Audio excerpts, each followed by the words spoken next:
এবং চুরির বিষয়ে আপনারা যদি মনে করেন যে চুরিকে আপনারা বন্ধ করবেন, আমরা সাধারণ মানুষরাও আপনাদেরকে সর্বোচ্চ সহযোগিতা করব। কিন্তু শাহমঙ্গল থানা, গোটা শাহমঙ্গল থানায় যদি মাত্র 2টা টহল গাড়ি হয়, এই 2টা টহল গাড়ি দিয়ে আসলে চুরি বন্ধ করা সম্ভব কিনা, এটা আমার প্রশ্ন রয়েছে।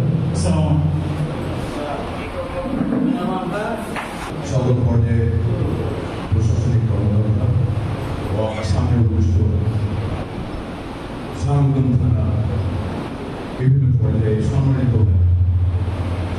শুক্রের কথা হচ্ছে মহানগর তিনি আমাদেরকে সুন্দর একটি পরিবেশে ওপেন হাউসের প্রোগ্রামে আমাদের নিজস্ব মতামতগুলি প্রকাশ করার তৌফিক দান করেছেন। সকল মানবতার মুক্তিদূত